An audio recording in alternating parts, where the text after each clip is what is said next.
A sphere rolls down the 30 degree incline. Find minimum value of coefficient of friction for no slipping. ठीक है, no slipping के लिए हम लोगों को minimum value of coefficient of friction निकालना है। मींस प्योर रोटेशन का केस ये है। स्फेयर, सॉलिड स्फेयर, ये रोलिंग डाउन करता हुआ, रोल करता हुआ इंक्लाइन प्लेन पर नीचे की तरफ आ रहा है। ठीक है, means this solid sphere rolls down the incline plane, pure rolling है। ठीक है, सो देखिए सबसे पहले प्योर रोलिंग अगर होगा, ठीक है, सो इसका फ्रिक्शन का डायरेक्शन किधर होगा ये हम लोग को डिसाइड करना है। सो फिगर में तो मैंने बता दिया कि फ्रिक्शन का डायरेक्शन पीछे होगा। ठीक है, mg डाउनवर्ड होगा।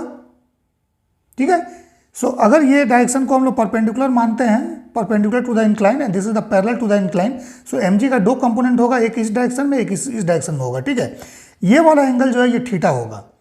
ठीक है, सो अगर ये थीटा है सो ये mg cos थीटा हो जाएगा, mg का कंपोनेंट, और ये parallel to the incline mg sin theta downward हो जाएगा। ठीक है, फ्रिक्शन फोर्स पीछे की तरफ होगा, बैकवर्ड, मोशन आगे की तरफ है, इसका फ्रिक्शन फोर्स बैकवर्ड होगा। बैकवर्ड क्यों होगा? सो देखिए mg sin थीटा ये सेंटर से पास कर रहे हैं। सो अगर इसका प्योर रोलिंग होना है, सो सेंटर के अबाउट जब टॉर्क लीजिएगा, सो इस mg sin थीटा का टॉर्क जीरो होगा क्योंकि ये सेंटर से ही पास कर रहा है। ठीक है, सो रोटेशन तभी होगा जब कोई ना कोई टॉर्क होगा। सो रोटेशन कौन प्रोवाइड कराएगा?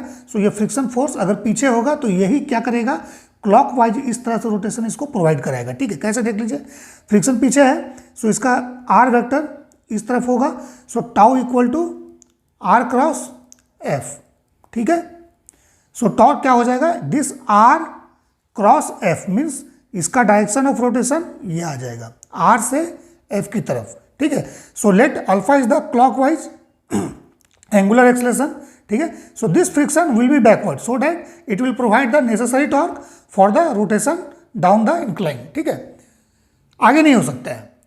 दो बातें हैं, एक तो मैंने बता दिया रोटेशन के लिए, दूसरा इसका काम है ट्रांसलेशनल मोशन को अपोज करना। ठीक है, फ्रिक्शन क्या करेगा, ट्रांसलेशनल मोशन को अपोज करेगा। इस केस में mg sin थीटा नीचे की तरफ है, सो इस mg sin थीटा के कारण इसका एक्सेलरेशन हम लोगों ने माना है down the incline A centre of mass का, सो इसका वेलोसिटी, ट्रांसलेशनल वेलोसिटी नीचे की तरफ होगा, सो उसको अपोज करेगा फ्रिक्शन। ठीक है, सो फ्रिक्शन पीछे की तरफ होगा। ठीक है, सो दोनों ही बातें हैं, रोटेशन के लिए भी क्लॉकवाइज और फ्रिक्शन को अपोज करने के लिए भी, सॉरी मोशन को अपोज करने के लिए भी। ठीक है, सो इस तरह से इसका हम लोग फ्री बॉडी डायग्राम ड्रॉ कर लिए। सो इक्वेशन ऑफ मोशन अगर लिखेंगे सो क्या करेंगे, डाउनवर्ड जा रहा है, सेंटर ऑफ मास का एक्सेलरेशन हमने ए माना है, so mg sin theta minus f friction is equal to mass of this sphere into a, mg sin theta minus f equal to m into a. Then torque लेंगे centre के about, so इस force का torque zero, इसका भी zero, so बच गया friction, so f into this distance r equal to I about centre o into alpha. So alpha क्या होता है, a equal to alpha r होगा प्योर रोलिंग में, so alpha equal to a by r, इसको भी याद कर लीजिए।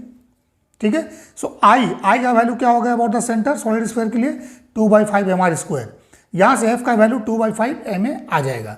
ठीक है, देन फ्रिक्शन फोर्स क्या होगा, friction force is always mu into normal reaction. So vertical force जब बैलेंस कीजिएगा सो n का वैल्यू mg cos थीटा आएगा। ठीक है, so mg cos theta put कर दीजिए, so friction is mu mg cos theta.